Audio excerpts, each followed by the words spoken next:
Hello and welcome to the Jessie James Beads Facebook Live for Thursday the 9th of September. At least I hope that's what day it is, because I've said it now. I'm Gem Hawkes. If we've not met before, I'm a wire work jewellery tutor and designer from the United Kingdom. It's my pleasure to be with you for Jessie James. We will be looking today at working with some of the Colour Trends bead mixes, and I'm going to be working in the Ocean colourway. It's absolutely a divine mix to use. I'm also going to be working with a couple of wire gauges. I'm using artistic wire in 18 gauge and 24 gauge. Now unfortunately I had a bit of a finger slip earlier and I put a typo in saying we'd be working with 28 gauge. Sorry, my bad, it wasn't that. It was supposed to be 18 gauge and 24. You could use 26 if you wanted to. Now the techniques that I want to work with you today are super transferable. So I'm working, as I say, with the Ocean bead mix from the Colour Trends blend. But what you can do is transfer these techniques over to all sorts of different beads and you get a slightly different look every time. I'd like to show you a quick flash of the project and then we'll see if people are joining us. So this is what we're going to be looking at today. Hello Nicole, lovely to see you there. Thank you very much for joining us. For me it's the evening, it's around about 9 PM in the UK. So we're going to be looking at framing our beads today, and it's a variation of rosary linking. So there are a couple of simple rosary links joining the framed beads together, and then I might show you how to just create this little focal section down at the bottom as well. Hello Lois, how are you, my sweet? Good to see you there. So just while people are gathering and joining in, it would be fabulous to hear where you're dialing in from. Not that anybody uses dial-up anymore, but I am old enough to remember that. Anne is in from sunny California at 98 degrees. Wow, that would be too hot for me also. It's been quite cool here today comparatively and lots of rain, but yesterday it was steamy hot. So have you had a beautiful day, Anne, Lois and Nicole? I hope you've been enjoying yourselves no matter what you've been up to. So we're going to have a bit of a chat. The Colour Trends bead mixes I find are really inspirational, and one of the things that I love about receiving my Jessie James Beads parcels is I know that when I open a box, whether it's a package or a strand or something along those lines, one of the bead box mixes, I know that I'm going to be inspired almost immediately by the colours and the carefully curated collections of beads that appear in these pieces. I'm going to give you a quick flash of the Ocean bead mix again and we'll see who is joining us today. Let's have a look. So these are some of the beads that you will find in the blend. I'm going to give you a quick sparkle of those. I adore these particularly, and these are some of the ones we're going to be working with this afternoon or this evening. Hi from Johannesburg, says Anita. Lovely. I hope it's beautiful for you there today as well. We have got Anita in from Joburg. We've got Deanne from St. Louis. Houston, Texas is represented by Jeannie or Jenny. I'm not quite sure how you pronounce your name. Sorry if I've got that wrong.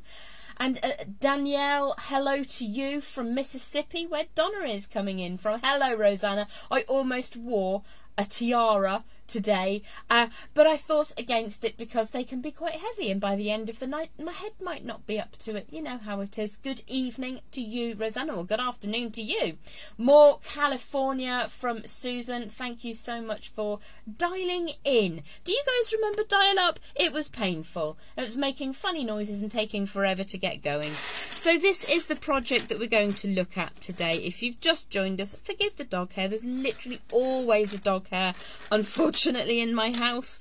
Dogs are family, so they go everywhere that we go. So we're going to be looking at utilising this fabulous bead mix, which is the Ocean in the Colour Trends range, and this is the key technique that we're going to learn today, and I'm going to show you on one of the flat round metallic beads. And I love how you have this colour combination. It's like a dark brass with almost like a verdigris green over the top of it, but we're also going to be working with the square one, which I thought was almost Aztec inspired. They are gorgeous beads. We've got Arizona in the house, Columbia Falls in Montana, Tulsa, Oklahoma, and hi from New York. I was talking to my mother-in-law earlier about New York. Desperate to visit your fair city sometime soon. Please do a tutorial on a circlet or your dragon necklace you wore last week. And if you'd like to check out my YouTube channel, the dragon necklace has been launched. Do feel free to go and have a gander. All of my tutorials on YouTube are free. Is it Tempe, Arizona, or Temper? Not entirely sure, but Robin, it's lovely to see you. Hi from Texas, says Kim. Thank you for joining us. It's lovely to see you.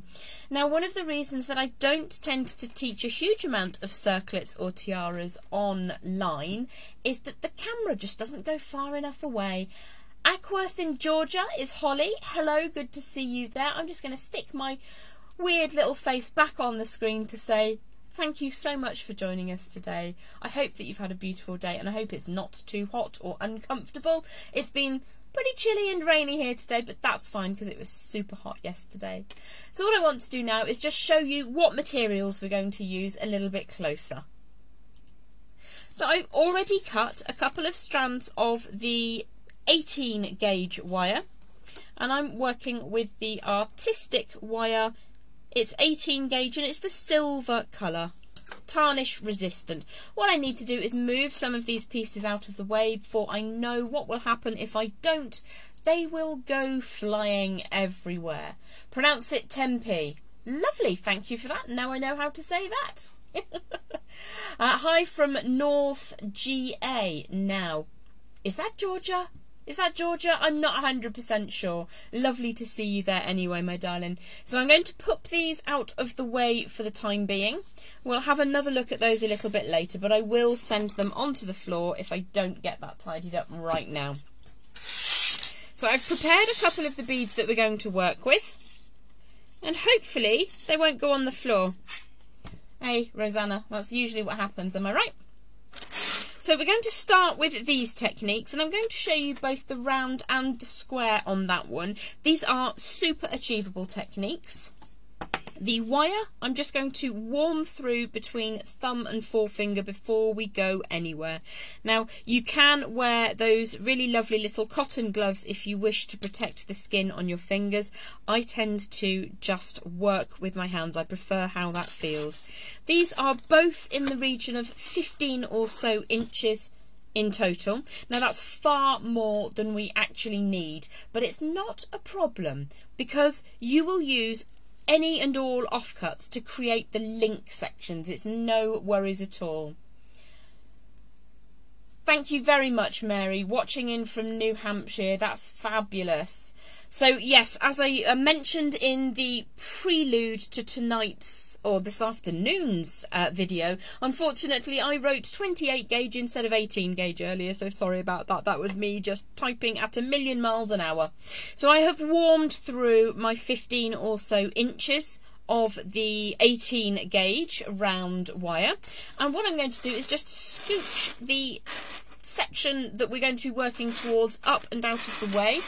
Hopefully we can still see just a little bit of that while we're working, and I will pop those over to one side as well. So we have warmed through our wire, and that really is key. I cannot tell you enough how much difference it makes to your wire working.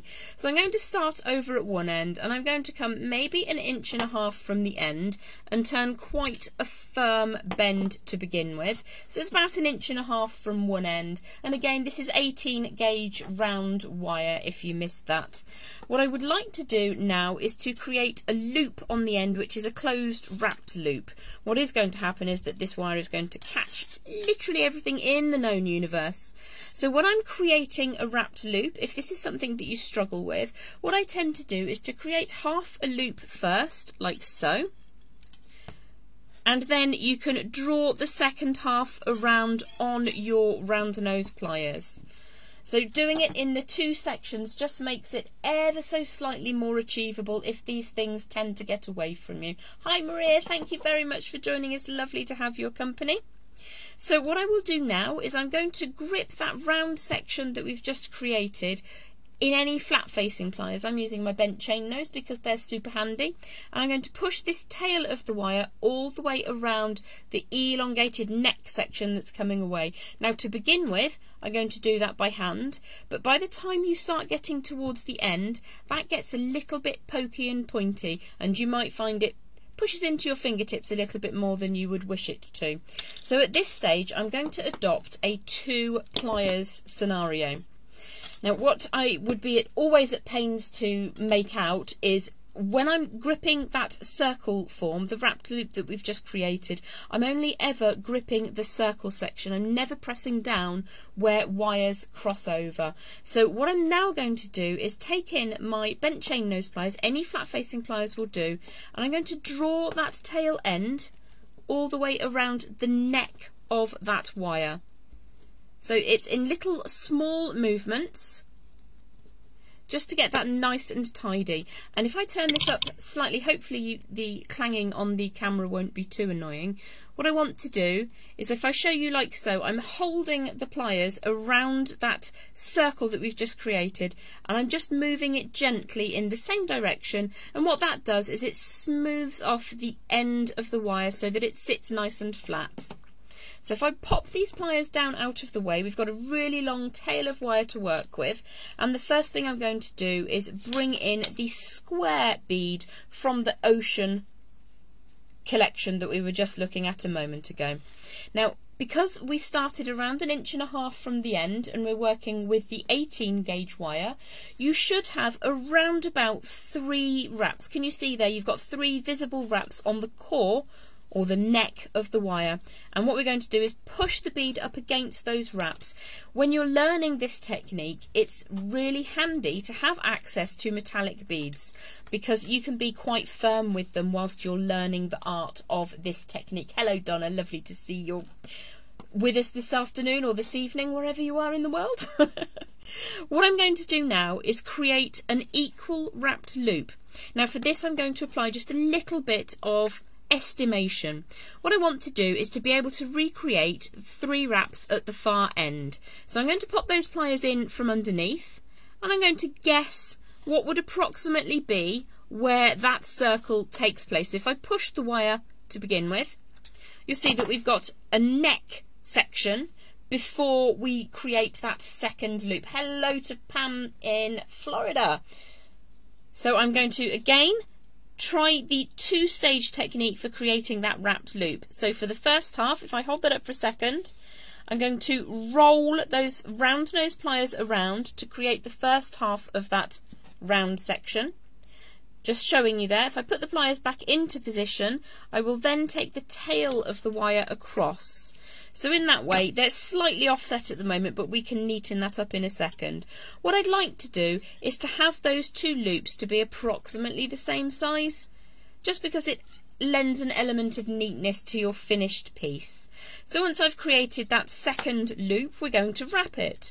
And what I'm looking for is to create the same number of coils around that neck section on both ends. So if I'm just going to pull that gently around, 2 and 3, and we're going to try and get that to sit centrally.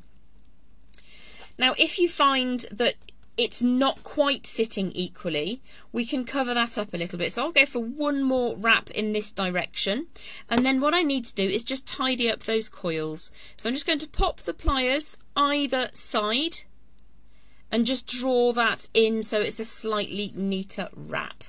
Now because you've created some tension in the wire, this will already have started to get a little bit tense.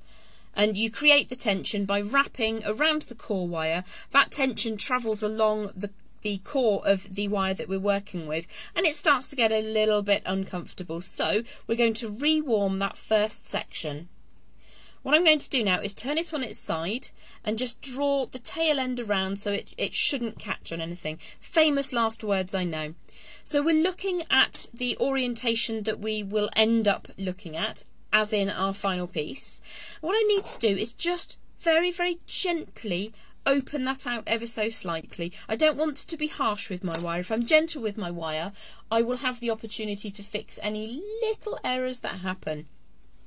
So I'm working with bent chain nose pliers, and these are really great to demonstrate with because it means I can go underneath the design, pop the tip of the pliers into position and just tilt that and show you where that's sitting. So I've got the pliers coming up towards me and towards you, hopefully, as long as the video is still working okay. What I'm looking to do now is to create a square frame around our square bead. So I'm gripping the wire that's coming away really firmly now. What I'm going to do is pull very, very firmly across to create a frame. Now we open that out slightly so that we could get better access with the pliers, and now we can just straighten that up if we need to get that to sit back into position. What I'm looking to do is to create a frame around the bead itself. So you can take a little bit more time than I am just to make sure that everything is completely straight. Cynthia has a question. Hi Gem, how would you suggest we achieve an equal amount of wraps on both sides? Now, the answer is to be slightly more wasteful with your wire. So my suggestion would be to use maybe 2 inches of wire before you create that first bend. Wrap 3 times and you'll have a little tail sticking out, which gets on your nerves and it gets in the way of demonstrating. But when you're at home and you're making this for yourself, you can then just arch these round ever so slightly so that you get an exactly equal number. And then once you're happy, you can trim away the excess. If it doesn't look perfect to your eyes right now, don't worry, because we're going to disappear any of those issues that might have appeared in the meantime. But yes, the answer is to be just a little bit wasteful and trim away an excess on both ends as you're going through the project. It does get in your way when you're demonstrating though, which is why I tried to estimate it, and it's slightly short. So we've made our first right angle bend. We're going to come from underneath again, and what I need to do is make sure that I'm happy with the location of my pliers, and then I can tilt the bead around out of the way. I just need to make sure that I'm really delighted with where that's going to sit before I draw that tail of wire over the top of the bead and over the top of that little neck that we started at. So you can see that we're creating the inner frame to begin with. Now there's a real pitfall, no problem at all Cynthia, there's a real pitfall if you don't take care with this design. Again, just a little bit of warmth in there. What I'm going to do now is make sure that I'm happy with the framing. That looks reasonably straight to me. You might need to just open that down a little bit. I'm going to take the pliers over the top of the design now, grip hold of the tail of wire that's travelling over the surface. I'm just going to tilt that so I can see I'm pushing the tail of the wire down, and I'm going to make a really firm right angle just here. Now the reason I do that is because when you start to wrap around the neck, and we've gone underneath and we're going to come back over the top in just a second, if you don't make a really firm bend here, as you start wrapping around, this distance shrinks down and it stops being a square around a square bead or a rectangle around a rectangular bead, and it becomes lopsided. So we don't want that to be lopsided. So I'm going to make sure that I'm really happy with how that sits. Flip it back around to the side and grip very, very firmly indeed on this section of wire. Now if you have 8 hands it's helpful, but you can see I'm gripping with my non-dominant hand and then I'm pushing that tail of wire over the top, meanwhile holding very, very firmly on that framework. So drawing the wire over the top, and you can see that we've kept that shape. So the key point here is when you make the downward bend, make it a very firm bend and then support your frame as you go. I am going to repeat this on the round bead as well so that you get a really good handle on how it's exchangeable for different bead shapes. Again, a little bit of warmth into that wire is always going to help. If you were to sit here and warm the wire repeatedly for an hour, it would become too worked and would probably become a little bit fragile. So what we're going to do is just give that enough heat in the section closest to where we're working. Now as we create our next line, you'll see that we're just one section of wire further away from that bead, and that needs to be reflected as you place those pliers again from underneath. So we were just next to the bead. Now we need to be one wire width away from the bead. So if I pop that into position and tilt it sideways, you can see we're just a little bit further away from the bead. Always give that a second check before making that very, very firm bend. I've gone further than I need because it means I can open that back out. And you can see we have a similar gap here to the gap we have forming here. So again, I'm going to turn that through 90 degrees, just making sure that I'm happy with any shapes and forms I've made. Give that a bit of a squish and then pop those pliers back in. Again, remembering that we're not going to make that bend against the bead. We're now one wire's width away from the bead. So the pliers go in, triple check before I make that bend. Take that over the top.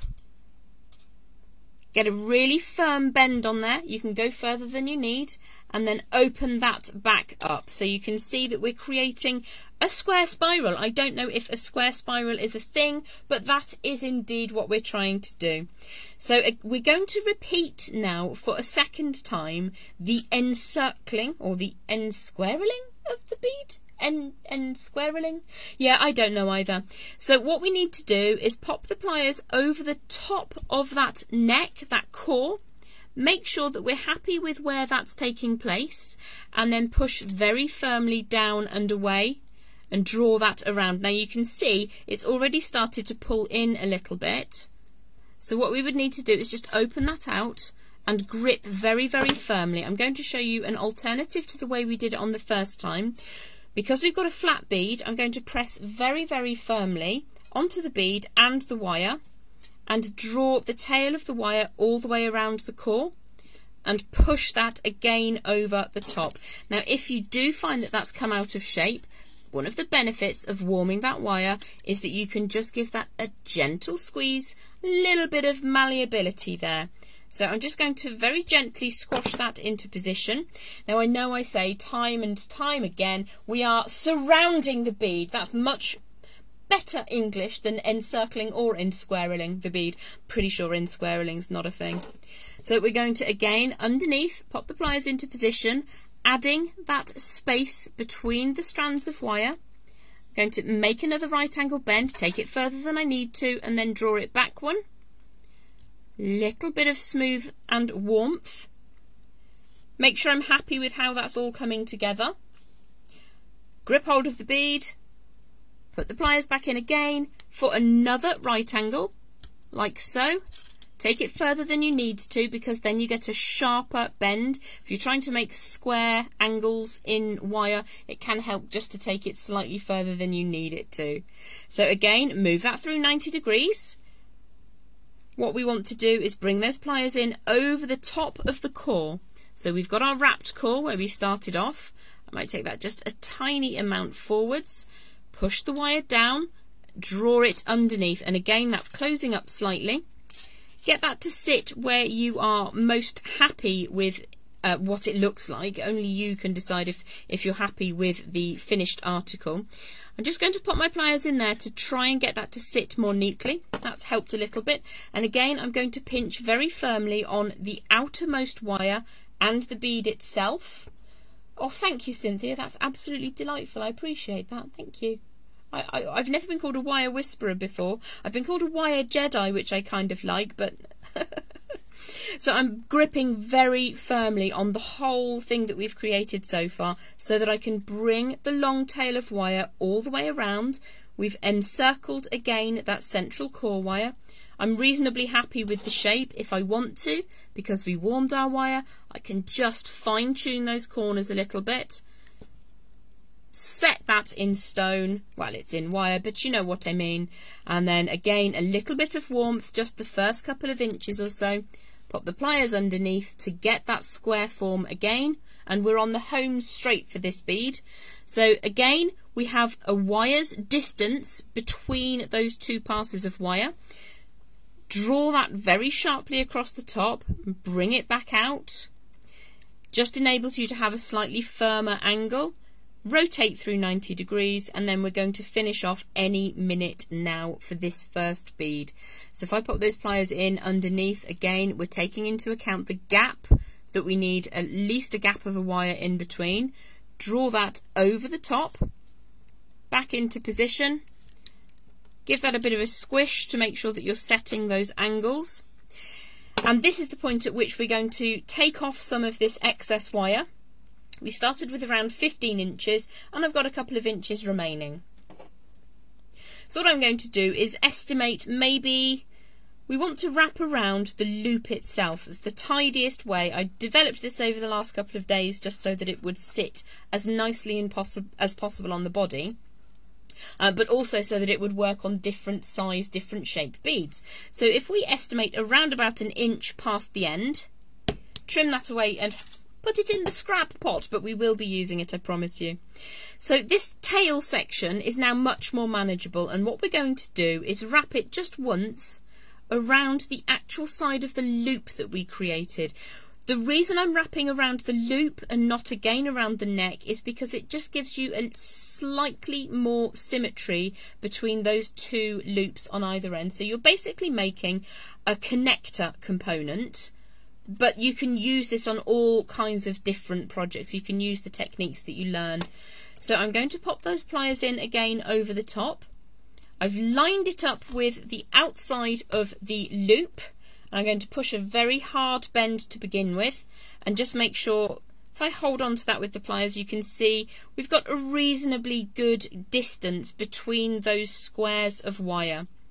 Now this is the part which could be mildly challenging, and if you wanted to make this the first time in 20 gauge rather than 18 gauge, that's not a bad way to learn. But again, I would say please do use this with the metallic beads because they're so hardcore, they're really great to work with. So I'm going to pinch this very firmly. What I need to do here is pinch hold of this section especially, was as you turn this tail of wire, as you draw it, what the wire will want to do is this. It will want to shrink up. And I mean, okay, that's a little bit interesting. That's fine if that's what you want. But what I want is for that to be square.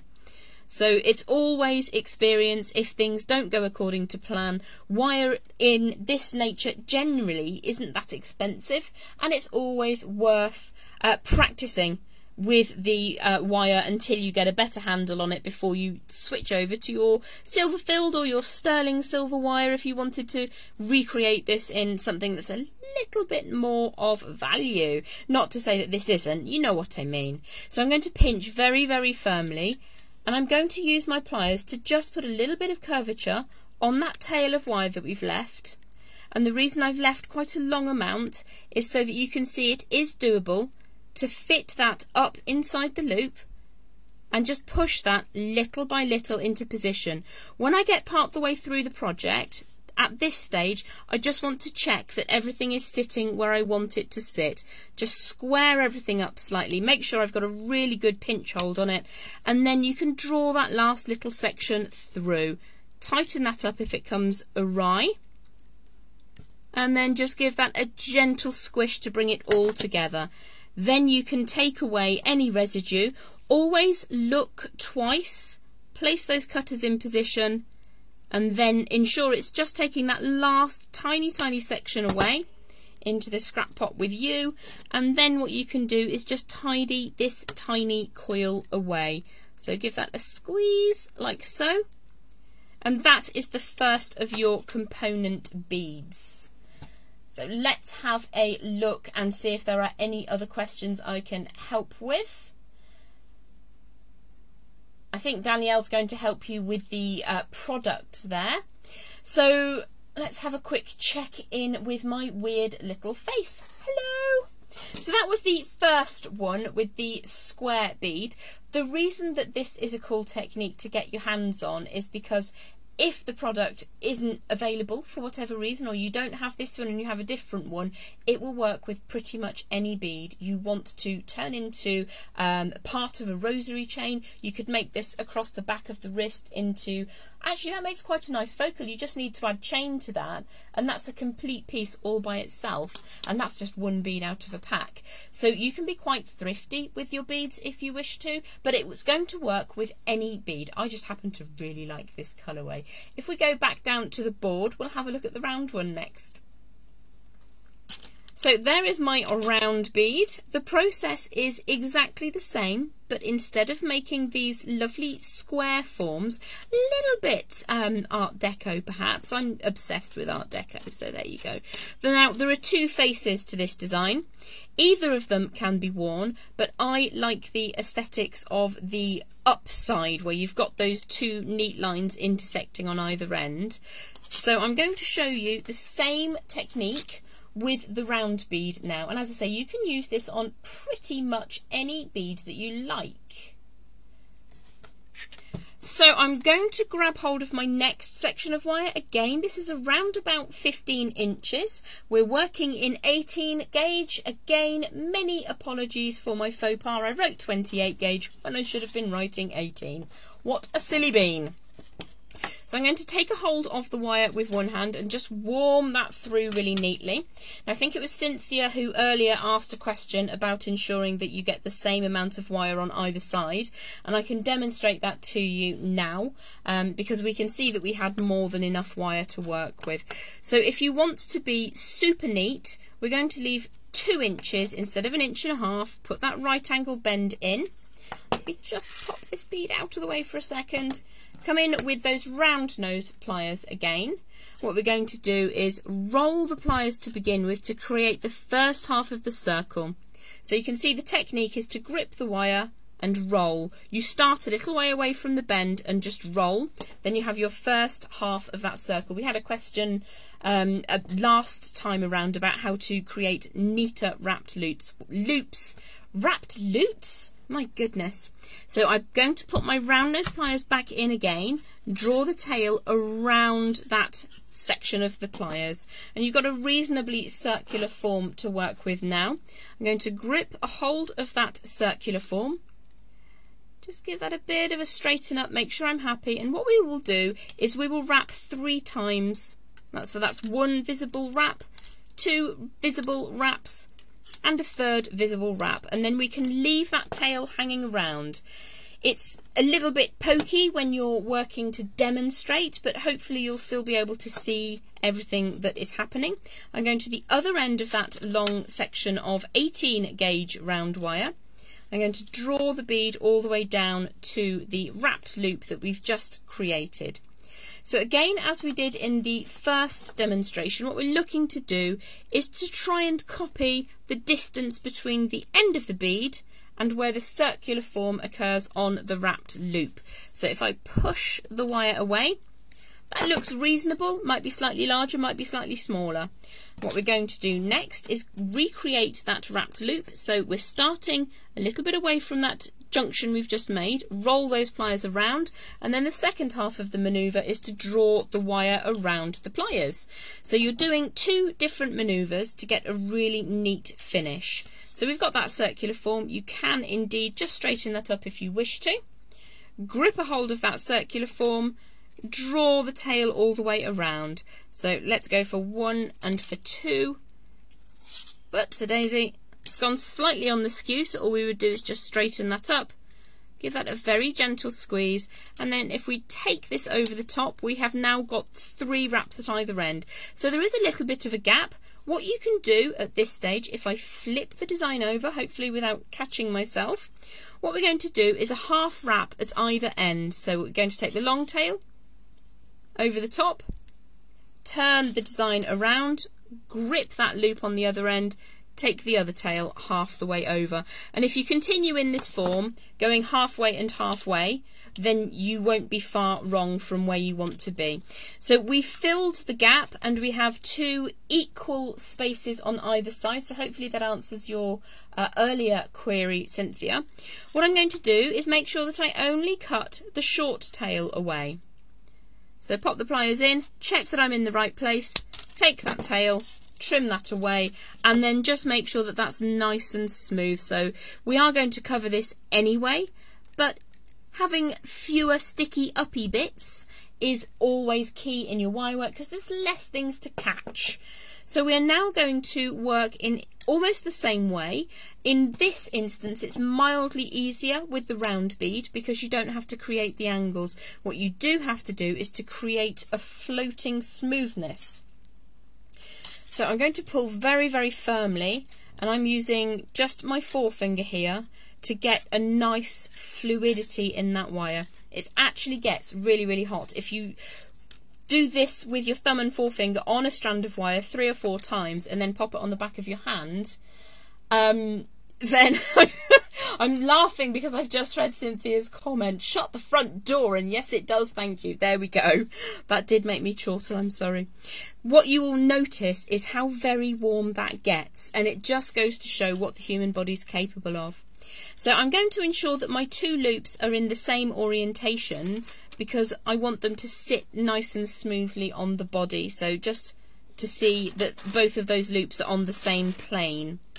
So we've warmed our long tail of wire, we've trimmed away the short tail of wire, and what I'm going to do is start to curve this with my forefinger, and then once that's nice and warm, I'm going to press very firmly on that bead, draw the wire around. Well, I would draw the wire around, but then you wouldn't be able to see it, so I'm going to move the bead around instead. And we're going to take that over the surface of the wrapped loop neck. So you can see that we've got a really nice swoosh, a really nice arc of wire sitting outside the bead. So for this one, the technique can be the same. You can pop in with those pliers. So I'm putting the pliers on the long tail of wire, and I'm just going to get them to sit above the wrapped loop. And what you can do here is exactly the same as the first demonstration, where you push hard and create a right angle, and you take this tail all the way around one time. Because we're working with a round bead, I'm actually going to use the bead for this one. So this does take a little bit of strength.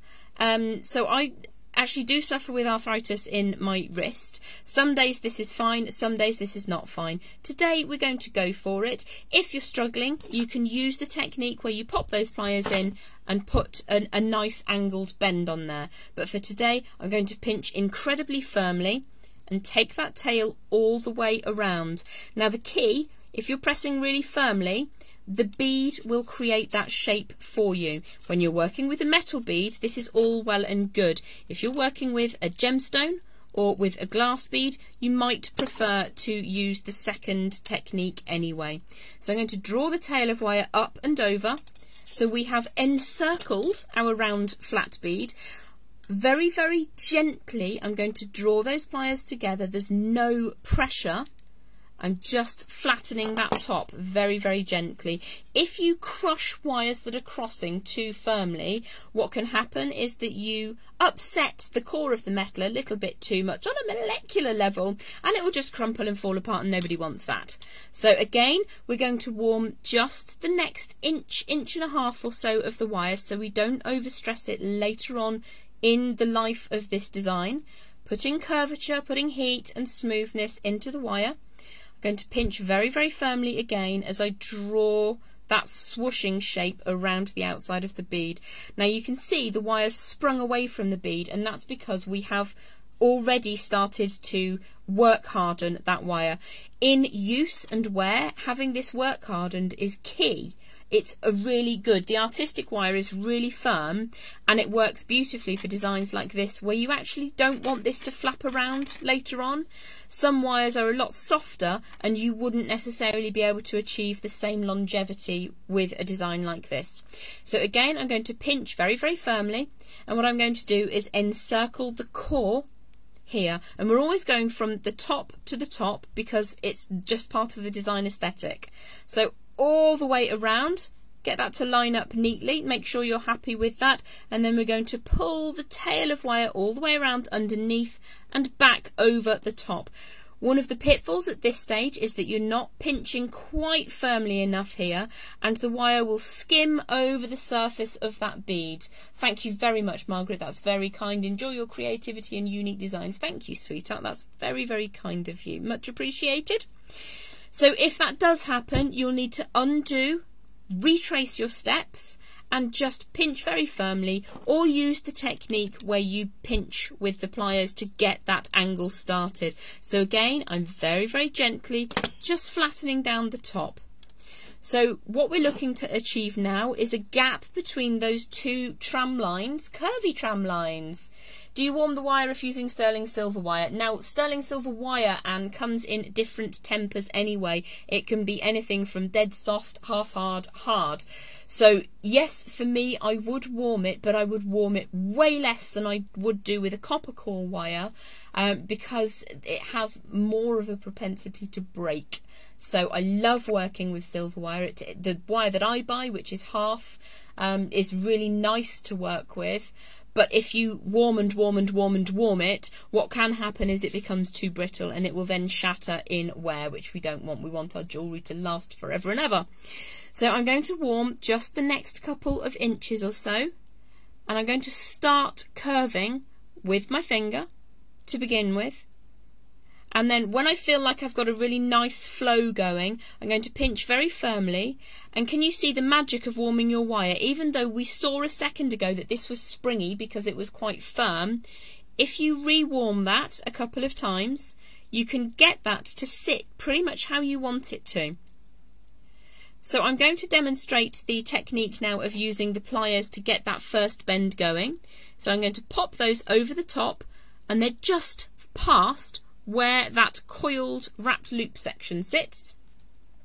I'm going to push very firmly down and away, but before I do that, I'm going to make sure that the tail of wire is travelling where I want it to go. So in a moment, once we've wrapped around the core, we're going to continue on in that direction. If I wrap around the core with the wire splaying off to the side here, you'll get a really untidy loop on the actual core there. So we're going to pop in with those pliers. Now we've set the direction of the tail, and I'm going to show you on the side. Push a very firm angled bend down. Drop your pliers out of the way. It's difficult to show you with the tail of the wire coming down, but you can see where that's gone to sit in position. And again, you will need to grip quite firmly just now. Your alternative to gripping firmly just there is to hold on the other side with your pliers. The danger of this type of technique is that you will mark the wire more than you want to do. So that is a possibility, and as you push that wire around, your pliers stop the wire from moving over the top. But my preference, if you're able to, would be to grip that really firmly and draw the tail around. So we've encircled the core that leads up to that wrapped loop. And then we're going to, guess what we're going to do? We're going to warm the wire again. So you can see already there's a tiny, it's not a kink, it's not a mark, but you can see that there's a difference in the form that the wire's taking there. Now, if that's troublesome, very, very gently straighten that out. Very, very gently, and then rewarm, because if you warm the wire when it's already kinked, it's not ever going to be as smooth as it could possibly be. So again, starting to warm just the next 1.5 inches or so. You can use your finger or your thumb, whichever works best for you, to generate the first part of that swoosh or arc. We'll see how this wire goes. If you find that there's a very troublesome section of wire, you can indeed form this by using the pliers just to get that shape that you want. So if you think, well, actually I'm not going to be able to make that do it, you can handle it slightly differently and just take a couple of seconds to get that to line up better. So there are usually ways of rescuing, and at the end of the day, if you don't manage to rescue it, what you have is experience in a design or a project, and you'll know what differently you can do next time if you need to. I mean, for me, I think that looks pretty good, so I'm quite happy with that. What we're going to do now is take that end loop the end section, and we're going to wrap it just one time around the loop itself. And if you missed the earlier section, it's just to give us a better sense of symmetry. So again, we're going to trim away to about 1 inch. It's probably more than we need, but it's better to have a little bit of spare. And what we're going to do is pop those pliers into position to begin with. Happy with where that sits, and I'm going to push down to get a really good sharp bend. I've just marked the wire there. If that does happen, if you're really careful, you can just get that to sit a little bit better by just smoothing it. And if it doesn't work for you, then you can always put a wrapped loop, a little coil over the top if that's a problem.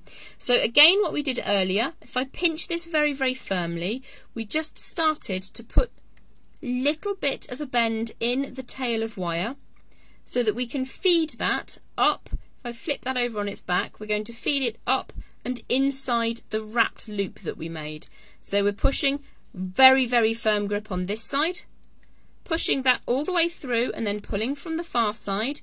Get that to tighten up if you need to. Pull that all the way around and then trim away the bits that you don't want. So again, make sure that you're trimming the correct section of wire because it can be quite devastating. Thank you so much for sticking with me this afternoon or this evening.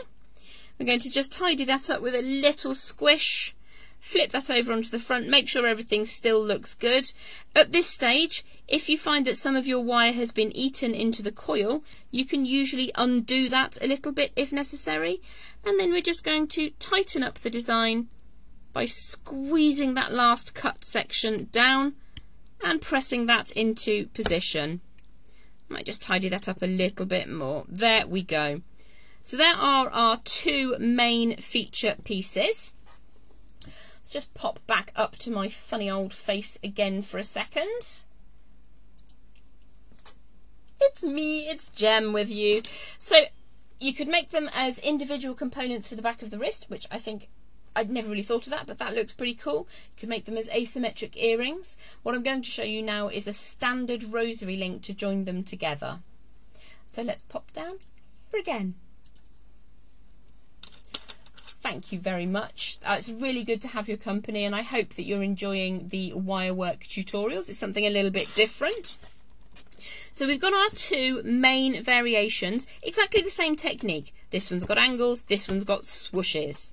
So if we wanted to join those together, I've got some beautiful bead caps and one of these really, really cool, I imagine resin, lucite, not entirely sure, patterned beads. And I've also got a short section of 18 gauge wire which we cut away earlier from one of our other projects. Now this is probably about 3 to 3.5 inches, which will be plenty to create this little link to join those 2 pieces together. Now here's a warning for you. This is a variation of rosary linking. It gets addictive. It really does get addictive. So what I would do is pop the beads on your section in your chosen order. So bead cap, bead, bead cap, and what we're going to do is slide those down together and get them to sit in the centre of the wire. So we've got a good 1.25 inches either side to 1.5 inches perhaps. And what I like to do is get that centralised. So if I get my hands out the way, you can see that that's right in the centre. I'm going to push the pliers up against on one side, put a right angle bend in, hold the bead still, pop the pliers in on the other side and put a right angle in the opposite direction. And this means that I can just work with this now and the beads won't all fall off. So very, very quickly. Thank you very, very much, Logan and Jessica. Lovely to see you there. Again, the technique for the making neater wrapped loops is a 2-step wrap. So roll those pliers around like so, pop the pliers back in, and then take the tail across. We're going to do exactly the same thing on the other end. So roll the pliers to begin with and then take the tail around. And what you can do is sit and make dozens and dozens of these little jobbies, little thingies. Just going to straighten that up slightly. This is a really good sturdy wire to do your rosary linking with. Now you can see that we've got crossed over unwrapped wrapped loops. And what I'm going to do is open this as if it was a jump ring. So I'm just going to lift that up slightly so you can see that there is now a gap. And I'm only going to show you one side because I don't want you to get bored. We've got a wrapped loop here to work with. Pop that into position. I'm going to close that by hand. Now what we're going to do is support the loop, but we're not going to press down hard where it crosses, and we're not going to press against the wrapped loop of the piece we're adding.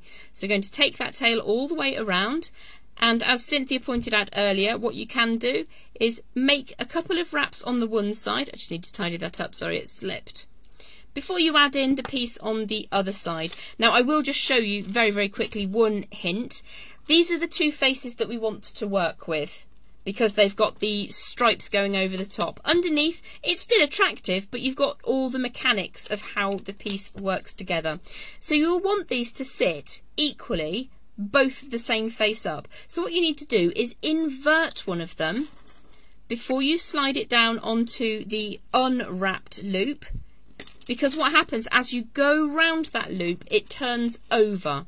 So if you have connectors which have a face that is up and a face that is down, you will need to pop that on upside down because it will turn as it goes around the loop. And then you'll need to do exactly the same on the other end. So you're going to support that loop, take the tail all the way around, and what you try to do is get the same number of wraps on either side, and this can be time consuming to get done beautifully, but worth it in the end. So we'll do 2 wraps, look to see if there's a bit more space. There is, so we'll take that for a little bit further, swap to the other end, might just tidy that up slightly, hopefully without taking the end of my finger off, take another wrap on that side, and that looks like it's pretty much filled the wire. You could maybe get a little bit more. So we'll just do the one end, grip a hold, take that towards the end of its travel, and then take away the excess. Exactly the same on the other side. I'm just going to flip this around. I'm right dominant, so I'm going to hold with my left hand, and then I'm just going to very gently squeeze that tail down so that it's nice and neat and tidy. And you do that on both sides. And if you take the wire, leave a tail on the wire rather, like so, and you are a tiny bit wasteful with your wire, you can then get an equal number of wraps on either side. So if I bring the finished piece back down into position, I'm floored with your trick. That's so kind of you. Thank you very much. Work keeps getting in the way of watching. Thank goodness for replays. Well, I do hope that you managed to catch up later on, my sweet. That's very, very good of you to be here. Thank you very much. So we're going to have a quick look at the design process. I've added in some coated, fibre coated chain, which I think Danielle might be able to help you with an alternative to. Any chain will do. This is just what I had to hand, so any chain at the top there. This bead is exactly the same technique as the one we just looked at, which was a joining rosary link. We've made both of these. Down at the bottom, this is an extended rosary link, and I've gone for 2 of these frankly vast bicones and 2 of the beautiful little spacer beads on either side, and then the technique is exactly the same. But what I've done is I've left a gap in the middle, and I've put a V shape in the wire. So if you warm the wire before you load it with your beads, make sure that you have a little bit of extra space, and then you can pop those pliers in to put a gentle V shape in the centre. You can create the wrapped loop exactly as we did with the connector, and then you can add in this little swirl design which has got some of the beads from the bead pack going around the edge. Let's pop back over to here for a second. I don't know if the tutorial has frozen for you, but my internet has just gone a little bit feisty, so don't know if I'm still broadcasting or if anybody is still there, but if you are, I'm going to keep on talking anyway. Hopefully you're still seeing what's happening. So basically what I've done with this one is to create a swirl section and added some beads around the outside. So if that's something that you'd like to learn, give me a shout and I will find a way to get that tutorial to you. But the key techniques that I wanted to share with you today are the 2 with There we go. That's the right way up. With these little connectors, I suppose they are. So once you get a handle on working with any of the metal or even the resin or plastic beads are really, really handy because they're very, very firm. Once you've got that technique down, you can start moving to other beads that you might have in your stash. Wooden beads are amazing to encircle with wire. The juxtaposition between the super shiny metal and the matte buff of the wood is really cool as well. So it's going to work with any beads that you like. I hope that you've enjoyed the tutorial today. I've certainly had an absolute blast being with you, and I thank you very, very much for your company. And I look forward to being back with you, hopefully in 7 days' time. I'm going to stick around in the comments for a few minutes because what that will then allow me to do is answer any outstanding questions. So again, thank you very, very much for your company. Have yourselves a wonderful rest of the day, and I'll catch you very, very soon. Bye for now.